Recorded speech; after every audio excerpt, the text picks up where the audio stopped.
Je vais vous présenter le diagnostic social de la ville de X. Je suis CESF au sein du Centre communal d'action sociale de la ville de X. Un CCAS est un établissement public chargé de mettre en œuvre des actions sociales au profit des personnes en difficulté ou en situation de précarité au sein de sa commune. Il est un acteur central de l'action sociale au niveau local. Leur objectif est d'apporter une aide et un soutien aux personnes en difficulté, en particulier aux familles, aux personnes âgées, aux personnes handicapées, aux personnes sans abri ou précaires. C'est pour cela qu'il assure plusieurs missions. Accueil, écoute et orientation. Il peut apporter des informations sur les différentes prestations et dispositifs sociaux disponibles, ainsi que sur les partenaires et les organismes compétents. Le CCAS peut par ailleurs assurer un accompagnement social personnalisé pour les personnes en difficulté, pour les aider à identifier et mobiliser les dispositifs qui pourront améliorer leur situation. Cet appui peut inclure des entretiens sociaux, des démarches administratives, des actions d'insertion sociale et professionnelle. C'est une des missions les plus cruciales du CCAS car elle permet de lutter activement contre l'exclusion. Il y a aussi l'aide sociale légale. Donc le CCAS intervient dans l'instruction et l'attribution de certaines aides sociales telles que le revenu de solidarité active ou l'allocation de personnalisée d'autonomie ou l'aide sociale à l'hébergement.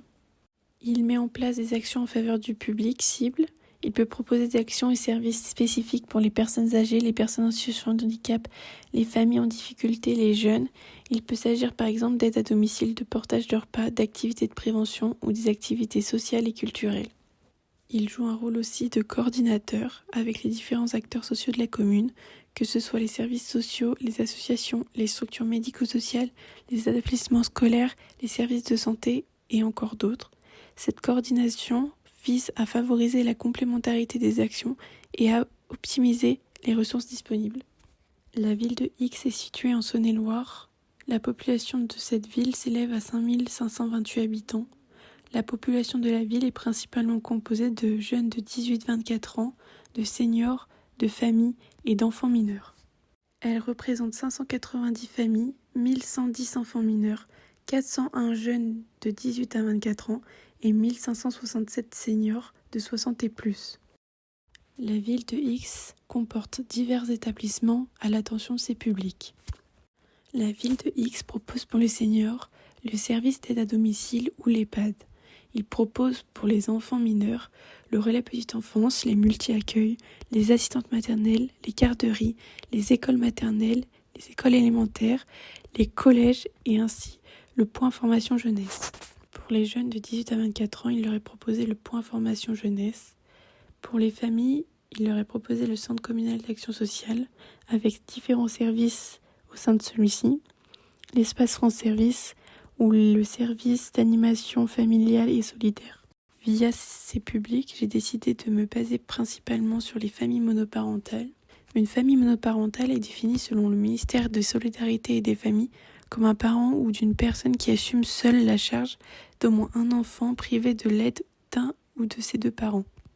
En France, selon l'Institut national de la statistique et des études économiques, un quart des familles sont des familles monoparentales, soit 24,7 pour 2020.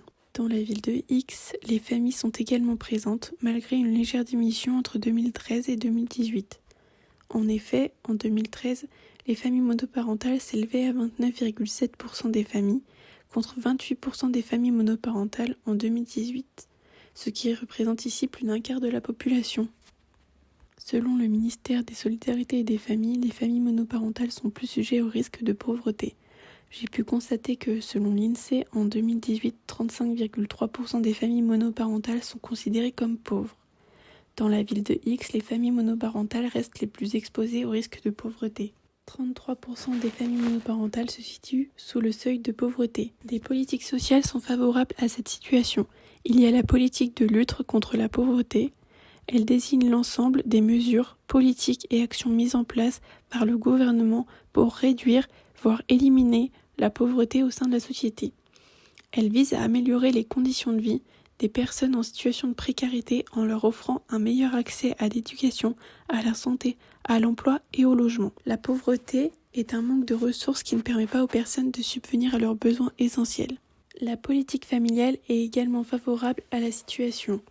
Les politiques familiales, c'est toutes les mesures prises par l'État, les collectivités territoriales et les organismes de sécurité sociale pour aider les familles à élever leurs enfants et à faire face aux charges financières qu'entraînent leur naissance et leur éducation.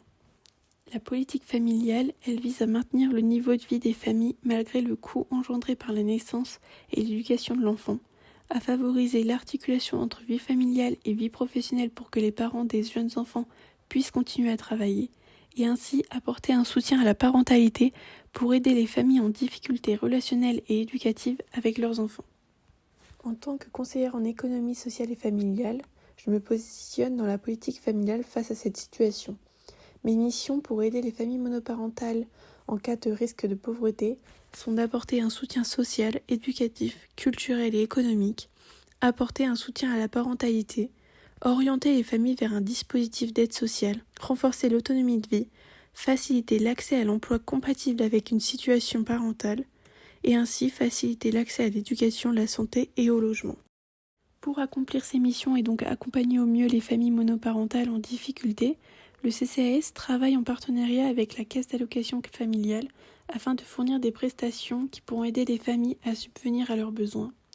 Il travaille également en partenariat avec le relais petite enfance de la ville de X afin de permettre aux familles qui sont en difficulté de pouvoir trouver un mode de garde pour leurs enfants afin de pouvoir concilier une vie professionnelle avec leur vie familiale. Enfin, il travaille en partenariat avec France Travail afin de faciliter l'insertion et la recherche d'emploi pour les parents. Les familles monoparentales ou non, dans le cadre de risques de pauvreté, engendrent diverses difficultés économiques, sociales, professionnelles et encore d'autres. Ces difficultés ne permettent pas aux familles de profiter de séjours ou d'activités. Afin d'aider les familles à pouvoir accéder à des ressources culturelles et loisirs, le CCAS de la ville de X possède un service d'animation familiale et solidaire qui propose plusieurs activités et projets. Le service d'animation familiale et solidaire propose des événements et sorties tout au long de l'année à destination de la population locale, principalement des familles. Ce service permet aux familles en situation de précarité de pouvoir profiter de diverses animations socio-culturelles. Pour profiter de ce projet, les familles doivent donner une participation. Le reste est pris en charge par la commune grâce à des subventions. Afin de pouvoir réaliser ce projet, la CESF utilise la technique de négociation. Le CESF du CCAS négocie avec la commune des subventions pour pouvoir le réaliser. Elle négocie également avec divers partenaires comme les parcs d'attractions, les musées, pour obtenir des tarifs avantageux. Malgré tout, une participation est demandée aux familles, mais cela reste tout de même avantageux pour elles.